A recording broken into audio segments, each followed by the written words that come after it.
maybe the death penalty could be imposed on drug dealers. And now it appears they're talking really about the drug traffickers, the people who are really bringing this in mass quantities into the United States.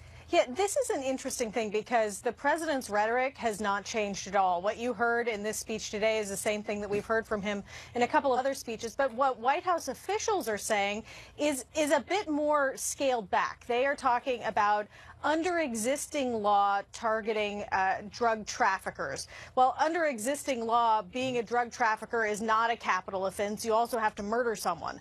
And so that's a little different than what the president is describing. What the administration wants to emphasize from the law enforcement perspective is instead their call for toughening sentencing and imposing mandatory minimums on quantities of fentanyl. That is the synthetic opioid that makes heroin, that's so much more potent than heroin and is really responsible for this huge spike in opioid deaths in the last year. They want to make dealing in fentanyl have much higher penalties. And it's about education as well, Tamara, because, you know, people don't realize when you have very small doses of these opioids, they can be lethal, which is really causing all the problems. So there's an education system backing this up as well. And when you talk about mandatory minimums, a lot of states have gotten rid of those. I mean, drug dealers in some states, the penalties are very mild. But to do all of this, Tamara, you're going to need some more money from Congress. You got to get, you know, you got to kick up the financial bucket here to get things going a bit.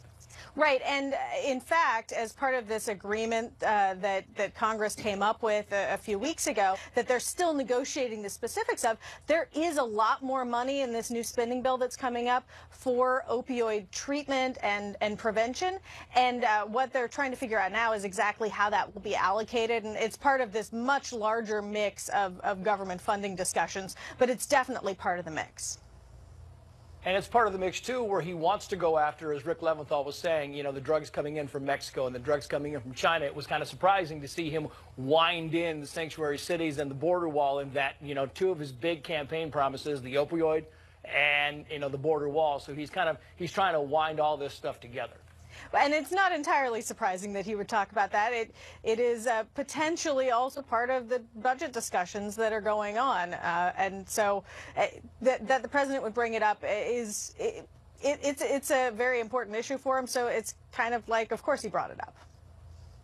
Yeah, he's been talking about this for quite some time now, and the problem is, as we know from the CDC, getting worse. Tamara Keith, the White House correspondent for NPR. Police in Austin, Texas say they believe they're dealing with a serial bomber. An explosion last night sent 2 men to the hospital. It is the 4th bombing in the Texas capital in less than 3 weeks. Investigators say they see similarities between the most recent explosion and the first 3, but this one did have some differences. Remember, cops say the first 3 package bombs were placed on people's doorsteps and they all detonated on the east side of the city. Those explosions killed 2 people and injured 2 others. All the victims were either black or Hispanic. But Austin's police chief says yesterday's attack happened on the other side of town and hurt 2 white men. And this one involved a tripwire. With this tripwire, this changes things. It's more sophisticated. It's not targeted to individuals. We're very concerned that with tripwires, a child could be walking down a sidewalk and hit something. And investigators say they are not ruling out any possible motive. Let's get live to Casey Stiegel. He's in Austin, Texas with more. Casey. Yeah, Trace, and investigators are still processing what is described as a very large crime scene back here behind me. They say that there is a lot of evidence to collect, not to mention they've had to make multiple sweeps of this area, just 8 miles or so southwest of downtown Austin, where the state capitol building is, to ensure that there are no additional explosive devices planted or hidden around here. Residents have been told to shelter in place until an all-clear was given. Clearly, this is an all-hands-on-deck situation with local, state, and federal law enforcement pouring in to help. Listen. This has to be a community response. This is something we're going to solve as a community. The officers that are working the neighborhoods are paying attention not only for the suspicious packages, but also items that may look out of place. The Department of Public Safety is going to send additional troopers into the Austin area to help us patrol and be visible in the neighborhoods and to help us look for those suspicious items. So you hear additional law enforcement being beefed up on the ground, but the police chief here in Austin, Trace, also calling on the public for help, asking anyone now, not just at an airport or a public place, but in a neighborhood, if you see something suspicious, a backpack, whatever, do not touch it and call police right away. Trace. Yeah, good advice. And Casey, we mentioned that investigators believe these bombings might be connected. Yeah, you know, they only told us that there were similarities between the device that was used where we are last night and the ones that were used in the 3 previous crimes. But what the similarities are, other than the tripwire component, which is big, but the other similarities, they don't want to tip their hand because releasing too much information, as you know, since the suspects or suspect is still on the run, they don't want to jeopardize this investigation. But clearly, analyzing the materials that were used to make this bomb and checking it against all of the evidence that was collected at the other scenes that could help them paint a clearer picture to develop a criminal profile and figure out whoever is responsible for the madness. Tracy. Yeah, everything's still on the table. Casey Stiegel live for us in Austin, Texas. Casey, thank you. The White House says President Trump is not considering firing the special counsel Robert Mueller, but the president still attacking the investigation on Twitter and again calling it a witch hunt. Ahead, the president's new complaints and why some high-profile Republicans are warning the president to let Mueller just do his. I'm Julie Banderas in New York with a Fox report. More of today's headlines for you.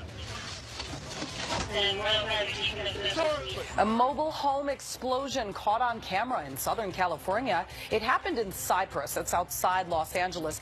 Dash cam video shows cops rescuing a person from the burning home just moments before the blast. Firefighters say oxygen tanks was the cause. A truck loaded with gravel causing a huge pileup on a highway in Maryland. It happened in Germantown, north and west of Washington, D.C. Investigators say the semi spilled gravel and stones during the busy morning commute. At least 20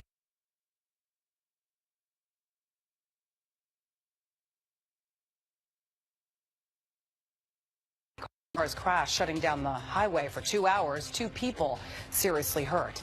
An American college student missing in Bermuda. 19-year-old Mark Dombrowski is a freshman rugby player at St. Joseph's University in Philadelphia.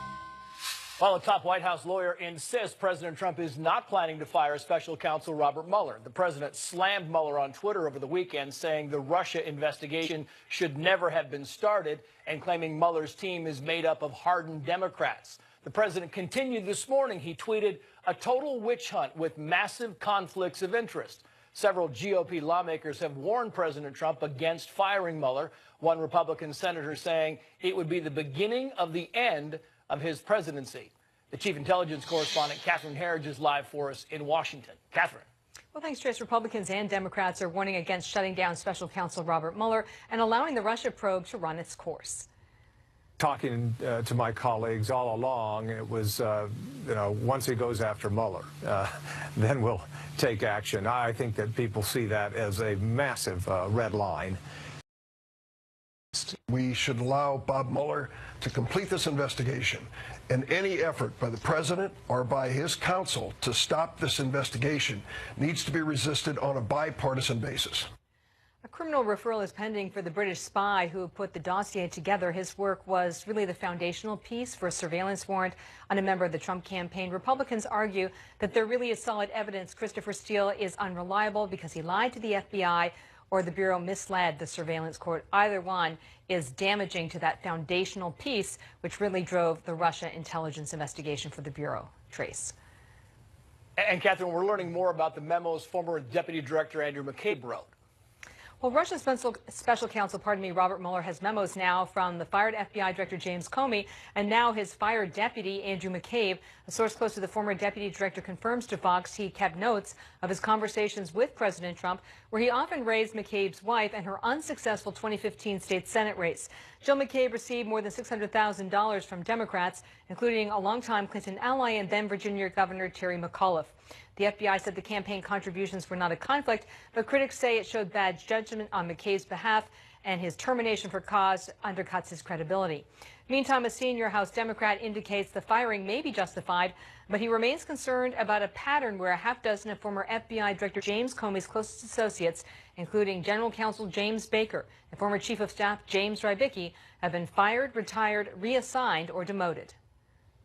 The fact that McCabe and every other of the James Comey associates, his general counsel Baker, his chief of staff Rybicki, who corroborate James Comey on the issue of potential obstruction of justice, every one of them has been targeted by the administration, by the Republicans in Congress.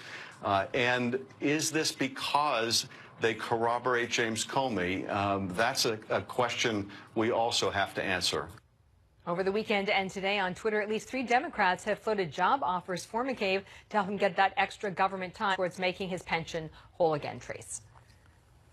Catherine Harris live for us in D.C. Catherine, thank you. Let's bring in our political panel. Adrian Elrod is the former director of strategic communications for Hillary Clinton.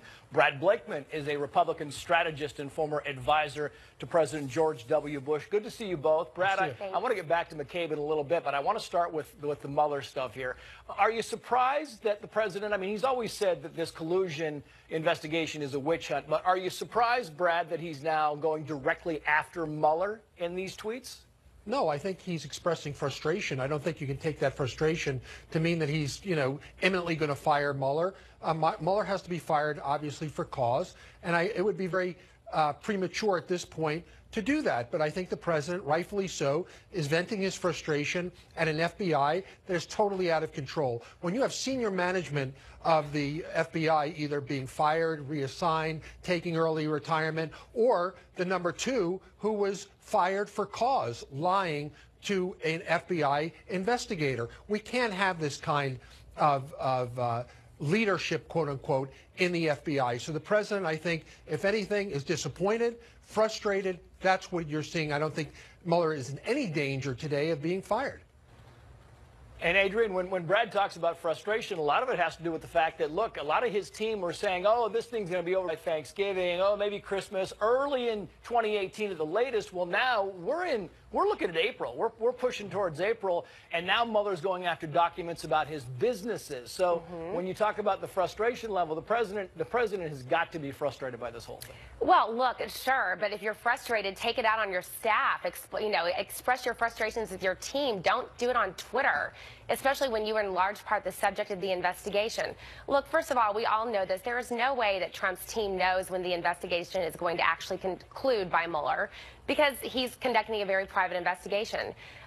Secondly, when it comes to the firing, I mean, Adam Schiff had it exactly right, which it seems that anybody who corroborates James Comey's notion that there could have been obstruction of justice has been eliminated from the FBI and from the Department of Justice. So there's a real pattern here, a very disturbing trend that's been happening on. They were eliminated for their own behavior. We haven't seen the IG report, so we don't exactly know why Andrew McCabe at this point is being fired. We have not seen the IG report, but what Adam Schiff was talking about was a disturbing If you read his statement, trend. you would know he acknowledges the fact that he was not truthful. Yeah. Even Adam Schiff acknowledged, as Brad Blakeman says, that this might have been justified. For Adam Schiff to say that, that's going a distance. Go ahead, Adrian. No, absolutely. It is going a distance, and I think we don't know yet because we have not seen the IG report. I mean, there certainly is the potential, reason for him to be fired, and the Office of Professional Conduct is a nonpartisan office division within the Department of Justice that makes these determinations. But again, I've said this many times, if the president really did not collude with the Russians, then there should be no reason why he wants Robert Mueller's investigation to end. What is the end game, Brad? I mean, you talked about this earlier. What in the world is the end game? If we're at the businesses now, do you see an end game or where this whole thing might be going? Well, what troubles me is in this town, there are no secrets. The fact that nobody's leaked any evidence to believe that there was conspiracy to commit a crime or a crime itself. Collusion in and of itself is not a crime. So where's the there for the very charge that created the special counsel? That is the danger of a special counsel. They have so much power, unchecked. That's not our government. Checks and balances.